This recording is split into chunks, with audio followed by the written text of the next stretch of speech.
Why buy just a video game from Atari or Intellivision? Invest in the wonder computer of the 1980s for under $300. The Commodore VIC-20. Unlike games, it has a real computer keyboard. With the Commodore VIC-20, the whole family can learn computing at home. Plays great games, too. Under $300, the wonder computer of the 1980s, the Commodore VIC-20. Coming soon, Commodore brings you Gorf, the Wonder arcade game, and Omega Race in home versions. Commodore. Thanks, Bill. I'll take it from here.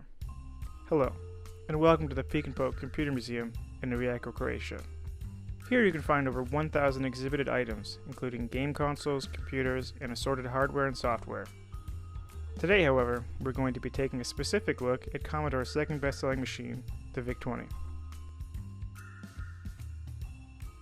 The success of the VIC-20 seems indicative of careful market analysis and planning, but its creation was anything but that.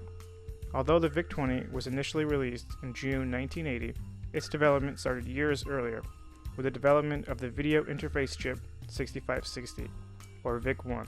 MOS Technology, a subsidiary of Commodore, had developed the chip with the hopes of selling it to other game console companies at the time. Unfortunately, this occurred just at the beginning of the infamous North American video game collapse, which functioned to halt the production and creation of new game consoles. With no new consoles planned by industry leaders like Atari, the VIC chip found a home in Commodore's new, inexpensive home computer. Thus, the VIC-20 was born. With an introductory price tag of less than $300 US, the VIC-20 undercut all its competitors in the home computer market. Being the predecessor to the Commodore 64, the VIC-20 introduced the iconic breadbox-style case. The VIC-20 has a composite video output connection on the back, but with the VIC RF modulator, users could also use their regular televisions. With only 5.5K of RAM, 2 of which is taken up by the operating system, and the limited ability to only display 22 characters of text per line, the VIC-20 was a poor business machine. Yet with a color display, a 9-pin joystick port, and an expansive library of games, the VIC-20's success was largely due to its use as a games machine. And what a success it was. The VIC-20 was the first computer to sell over 1 million units, with a life production of over 2.5 million units worldwide. In a world filled with expensive computers and games consoles, the $300 introductory price tag that was eventually dropped to under $100 was a recipe for success. Not unlike Sir Clive Sinclair's ZX line of computers, affordability made up for the lack of power. Although the lack of lines of text was a permanent issue for the VIC-20, soon after its release, RAM expander cartridges ranging from 3 to 64K were released onto the market, thus allowing users to write and run much larger programs, including a very stripped-down Doom clone.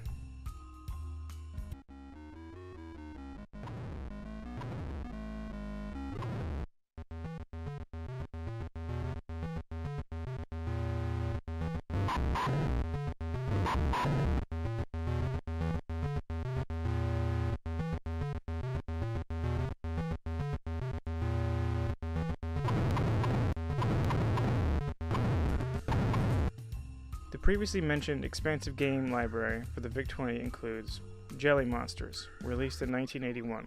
A blatant Pac-Man clone that was subsequently removed from store shelves, Jelly Monsters is surprisingly much better than the officially licensed Atari 2600 version. Judge for yourselves. The left is Jelly Monsters running on a VIC-20, and the right is Pac-Man on the Atari 2600.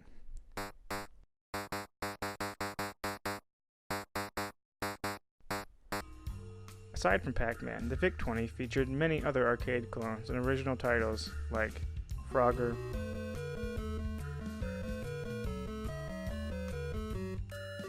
Donkey Kong, Omega Race, Gorf, and Defender, just to name a few.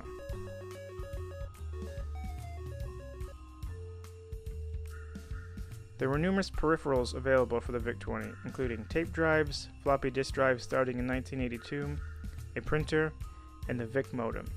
A VIC-20 combined with terminal cartridge and a VIC modem was one of the only ways to use BBS and other pre-internet information services. As you can see, the Peek&Poke houses both the VIC-20 and the German VC-20. The VIC-20 was renamed in Germany the VC-20 to prevent any offense that may have been caused by the word VIC, which sounds very similar to certain conjugations of the verb ficken.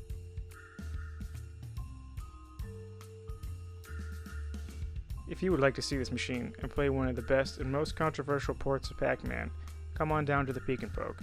Call or email ahead, and we will try our best to facilitate a unique experience. If you like this video and want to stay up to date on the museum, subscribe to our channel and check us out on Facebook, Twitter, and Instagram. When it comes to video games, nobody compares to Atari. I find Intellivision more sophisticated and lifelike. Gentlemen, move over for my friend Vic.